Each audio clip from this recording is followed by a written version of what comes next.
Hi friends, welcome to our channel Telugu study hub. ఈ వీడియోలో మనం స్టాఫ్ సెలక్షన్ కమిషన్ వారు రిలీజ్ చేసిన CGL combined graduate level 2021 notification వివరాలు ఈ వీడియోలో తెలుసుకుందాం. కేవలం డిగ్రీ అర్హతతోటే ఈ జాబ్స్ పొందే అవకాశం ఉంది. ఈ నోటిఫికేషన్ ద్వారా దాదాపు 8,000 వేకెన్సీని భర్తీ చేస్తున్నారు. ఈ నోటిఫికేషన్ యొక్క పూర్తి వివరాలు ఈ వీడియోలో చెప్పడం జరుగుతుంది. ఈ వీడియోని స్కిప్ చేయకుండా ఎండ్ వరకు చూడండి. మీకు ఈ వీడియో నచ్చినట్లయితే లైక్ చేయండి. మీరు కనుక నా ఛానల్ని మొదటిసారి విజిట్ చేసినట్లయితే సబ్స్క్రైబ్ చేసుకోండి. అంతేకాకుండా పక్కనే ఉన్న బెల్ ఐకాన్ క్లిక్ చేయండి. దీని ద్వారా నేను చేసే మరిన్ని వీడియోల యొక్క సమాచారం మీకు నోటిఫికేషన్ ద్వారా ముందుగా వస్తుంది. మరేమాత్రం లేట్ చేయకుండా వీడియో టాపిక్కి వెళ్ళిపోదాం. ఈ SSC CGL 2021 నోటిఫికేషన్ డౌన్లోడ్ చేసుకోవడం కోసం డైరెక్ట్ లింక్ను నేను డిస్క్రిప్షన్లో ఉంచాను. ఆ లింక్ క్లిక్ చేసి మీరు ఈ నోటిఫికేషన్ డౌన్లోడ్ చేసుకోవచ్చు. లేదా మీరు స్టాఫ్ సెలక్షన్ కమిషన్ యొక్క అఫీషియల్ వెబ్సైట్ అయిన https://ssc.nic.in అనే సైట్లోకి వెళ్ళి కూడా మీరు డౌన్లోడ్ చేసుకోవచ్చు. యాక్చువల్గా ఈ SSC CGL నోటిఫికేషన్ జూన్లోనే రావాల్సి ఉంది, కానీ కోవిడ్ వల్ల ఈ నోటిఫికేషన్ని పోస్ట్పోన్ చేశారు. ఇప్పుడు ఈ నోటిఫికేషన్ విడుదల చేయడం జరిగింది. ఈ నోటిఫికేషన్ సంబంధించి ఇంపార్టెంట్ డేట్స్ విషయానికి వచ్చేస్తే మీరు ఆన్లైన్లో రిజిస్ట్రేషన్ చేసుకోవాల్సి ఉంటుంది. ఈ ఆన్లైన్ రిజిస్ట్రేషన్కి 23/12/2021 నుంచి స్టార్ట్ చేసి 23/1/2022 వరకు అవకాశం ఇవ్వడం జరిగింది. అంతేకాకుండా మీరు ఈ అప్లికేషన్ ఫిల్అప్ చేసిన తర్వాత ఫీ పేమెంట్ చేయవలసి ఉంటుంది. ఈ ఫీ పేమెంట్కి లాస్ట్ డేట్ వచ్చేసి 25/1/2022. మీరు ఆన్లైన్లో పే చేస్తే, ఒకవేళ మీరు చలానా ద్వారా పే చేస్తే ఈ చలానా ద్వారా పే చేయడానికి లాస్ట్ డేట్ వచ్చేసి 27/1/2022 వరకు అవకాశం ఇవ్వడం జరిగింది. ఈ నోటిఫికేషన్ సంబంధించి tier 1 computer based examination April 2022న కండక్ట్ చేస్తున్నట్లుగా చెప్పడం జరిగింది. అంతేకాకుండా టైర్ 2 అండ్ టైర్ 3 ఎగ్జామినేషన్స్ కూడా ఉంటాయి. వాటికి సంబంధించిన డేట్స్ త్వరలో ప్రకటిస్తామని చెప్పి కూడా ఇక్కడ చెప్పడం జరిగింది. ఇక ఈ నోటిఫికేషన్ ద్వారా భర్తీ చేసే పోస్టుల యొక్క వివరాలను ఈ టేబుల్లో ప్రకటించడం జరిగింది. మీరు చూసినట్లయితే name of the post assistant audit officer, assistant accounts officer, assistant section officer, ఈ విధంగా పోస్టుల వివరాలు ఇందులో ఇవ్వడం జరిగింది. అంతేకాకుండా ఈ పోస్టులు ఏ మినిస్ట్రీకి మరియు ఏ డిపార్ట్మెంట్కి లేదా ఏ ఆఫీస్కి లేదా ఏ క్యాడర్కి చెందుతాయనే విషయాలు కూడా ఇందులో ప్రకటించడం జరిగింది. మీరు చూసినట్లయితే intelligence bureau, ministry of railways, ఈ విధంగా ఈ డిపార్ట్మెంట్కి సంబంధించిన వేకెన్సీసే భర్తీ చేస్తున్నారు. అంతేకాకుండా ఈ పోస్టులు ఏ కేటగిరీకి సంబంధించినవి, గ్రూప్ బియా, గ్రూప్ సియా అని చెప్పి కూడా ఇందులో మెన్షన్ చేశారు. అంతేకాకుండా ప్రతి ఒక్క పోస్ట్కి ఏజ్ లిమిట్ని కూడా ఇందులో ప్రకటించారు. చాలా వరకు పోస్టులు అనేవి మినిమం 18 సంవత్సరాల నుంచి మ్యాక్సిమం 30 ఇయర్స్ వరకు అవకాశం ఇవ్వడం జరిగింది. అంతేకాకుండా ఏజ్ రిలాక్సేషన్ అనేది కూడా ఇవ్వడం జరిగింది. ఇక ఈ నోటిఫికేషన్ ద్వారా వివిధ డిపార్ట్మెంట్లో ఉన్న 36 రకాలైన జాబ్స్ని భర్తీ చేస్తున్నారు. ఈ వేకెన్సీ సంబంధించి డీటెయిల్స్ అనేవి ప్రాసెస్లో ఉన్నాయని చెప్పి ఇక్కడ చెప్పడం జరిగింది. యాక్చువల్ వేకెన్సీస్ అనేవి ఇంకా ప్రకటించలేదు. ఇక ఈ వేకెన్సీ సంబంధించి ఏజ్ రిలాక్సేషన్ విషయానికి వచ్చేస్తే SC ST అభ్యర్థుల విషయానికి వచ్చేస్తే 5 ఇయర్స్ ఏజ్ రిలాక్సేషన్ ఇచ్చారు. OBC అభ్యర్థులకు వచ్చేసి 3 ఇయర్స్ ఏజ్ రిలాక్సేషన్ ఇచ్చారు. PWD అన్రిజర్వ్డ్ అభ్యర్థులకు 10 ఇయర్స్ వరకు ఏజ్ రిలాక్సేషన్ ఇచ్చారు.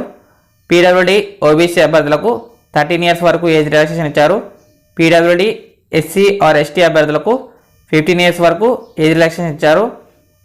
ఎక్స్ సర్వీస్మెన్ అభ్యర్థులకు 3 ఇయర్స్ వరకు ఏజ్ రిలాక్సేషన్ ఇవ్వడం జరిగింది.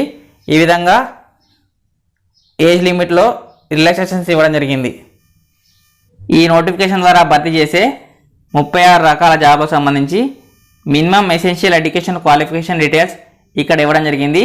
చాలా వరకు జాబ్స్ అన్నీ కేవలం డిగ్రీ అర్హతతో ఉండడం జరిగింది. కానీ కొన్ని జాబ్స్కు మాత్రం డిగ్రీ అర్హతతో పాటు స్పెషల్ క్వాలిఫికేషన్ కూడా ఉండాలని చెప్పి చెప్పడం జరిగింది. ఆ పోస్టుల విషయానికి వచ్చేస్తే అసిస్టెంట్ ఆడిట్ ఆఫీసర్ లేదా అసిస్టెంట్ అకౌంట్ ఆఫీసర్ సంబంధించి ఈ క్వాలిఫికేషన్స్ ఉండవలసి ఉంటుంది. జూనియర్ స్టాటిస్టికల్ ఆఫీసర్ విషయానికి వచ్చేస్తే ఈ క్వాలిఫికేషన్ ఉండవలసి ఉంటుంది. స్టాటిస్టికల్ ఇన్వెస్టిగేటర్ గ్రేడ్ 2 జాబ్కి ఈ క్వాలిఫికేషన్ ఉండవలసి ఉంటుంది. ఇదే విధంగా national human rights commission research assistant విషయానికి వచ్చేస్తే ఈ క్వాలిఫికేషన్ అవ్వాల్సి ఉంటుంది. సో ఈ విధంగా 5 జాబ్స్కి మాత్రం సపరేట్ ఎడ్యుకేషన్ క్వాలిఫికేషన్ ఇవ్వడం జరిగింది. రిమైనింగ్ ఆల్ పోస్టులకి ఏదైనా డిగ్రీ అర్హతతోటి మీరు అప్లై చేసుకోవచ్చు. సో మీరు అప్లై చేసేటప్పుడు మినిమం ఎసెన్షియల్ క్వాలిఫికేషన్ని చూసుకొని అప్లై చేసుకోండి. ఇక ఈ నోటిఫికేషన్ అప్లై చేసే అభ్యర్థులు అప్లికేషన్ ఫీ పే చేయవలసి ఉంటుంది. ఫీ వచ్చేసి 100 రూపీస్ పే చేయవలసి ఉంటుంది. ఈ ఫీలో కూడా మనకు రిలాక్సేషన్ ఇవ్వడం జరిగింది. ఉమెన్ క్యాండిడేట్స్కి మరియు ఎస్సీ ఎస్టీ అభ్యర్థులకు మరియు పర్సన్స్ విత్ డిసెబిలిటీస్ ఇంకా ఎక్స్ సర్వీసన్ అభ్యర్థులకు ఈ ఫీ రిలాక్సేషన్ ఇచ్చారు. వీరు ఫీ పే చేయని అవసరం లేదు. రిమైనింగ్ మేల్ క్యాండిడేట్స్ అయినా అన్రిజర్వ్డ్, ఈడబ్ల్యూఎస్, ఓబీసీ ఈ అభ్యర్థులందరూ 100 రూపీస్ అనేది పే చేస్తేనే మీ యొక్క అప్లికేషన్ యాక్సెప్ట్ చేయడం జరుగుతుంది. ఇక ఈ నోటిఫికేషన్ ద్వారా భర్తీ చేసే పోస్టులకు సంబంధించి స్కీమ్ ఆఫ్ ఎగ్జామినేషన్ ఇక్కడ ప్రకటించారు.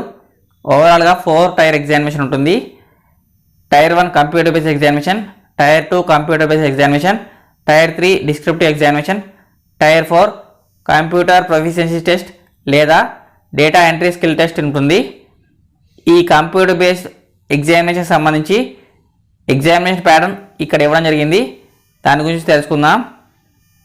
మీరు చూసినట్లయితే టైర్ 1 మరియు టైర్ 2కి సంబంధించి ఇక్కడ డీటెయిల్డ్ స్కీమ్ ఆఫ్ ఎగ్జామినేషన్ ఇవ్వడం జరిగింది. టైర్ 1లో 4 సెక్షన్స్ ఉంటాయి. ఈ సెక్షన్ నుంచి 25 క్వశ్చన్స్ అడుగుతారు. ఈచ్ క్వశ్చన్కి 2 మార్క్స్ ఉంటుంది. ఓవరాల్గా టైర్ 1 పేపర్ వచ్చేసి 200 మార్క్స్ ఉంటుంది. టైం లిమిట్ వచ్చేసి 1 అవర్ ఇవ్వడం జరుగుతుంది. టైర్ 2లో పేపర్స్ ఉంటాయి. పేపర్ 1 వచ్చేసి క్వాంటిటేటివ్ ఎబిలిటీస్ 100 క్వశ్చన్స్ ఇస్తారు. 200 మార్క్స్కి each question 2 marks. Time limit వచ్చేసి 2 అవర్స్. ఇక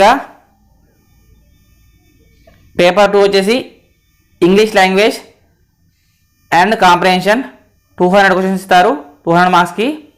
ఈ పేపర్ 3 మరియు పేపర్ 4 అనేవి స్పెషల్ పోస్టులకు మాత్రమే ఉండడం జరిగింది.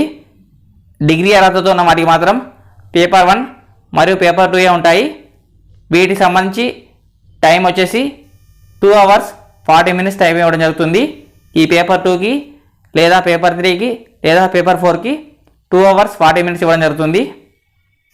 ఇక టైర్ 3 స్కీమ్ ఆఫ్ ఎగ్జామినేషన్కి వచ్చేస్తే pen and paper mode descriptive టైప్లో ఉంటుంది. మీరు ఈ పేపర్ని ఇంగ్లీష్లో కానీ హిందీలో కానీ రాయవచ్చు. ఇందులో అడిగే క్వశ్చన్స్ వచ్చేసి ఎస్ఐ రైటింగ్ లేదా ప్రీసిస్ లేదా లెటర్ రైటింగ్ లేదా అప్లికేషన్ రైటింగ్ నుంచి క్వశ్చన్స్ అడుగుతారు. 100 మార్క్స్ ఉంటుంది. ఈ tier 3 examination 1 hour time limit ఉంటుంది.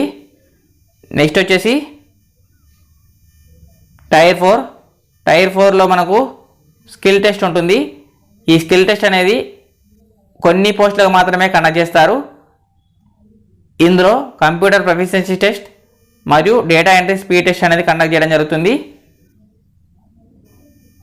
ఇక ఈ tier 1, tier 2, tier 3 and tier 4 సంబంధించి డీటెయిల్ సిలబస్ అనేది ఇక్కడ ఇవ్వడం జరిగింది. That's all from this video friends. మీకు ఈ వీడియో హెల్ప్ఫుల్ అనుకుంటే లైక్ చేయండి, మీ ఫ్రెండ్స్తో షేర్ చేయండి. నేను చేసే మరిన్ని జాబ్ మరియు ఎగ్జామినేషన్ అప్డేట్స్ కోసం నా ఛానల్ని సబ్స్క్రైబ్ చేసుకోండి. Thank you for watching. Have a nice day.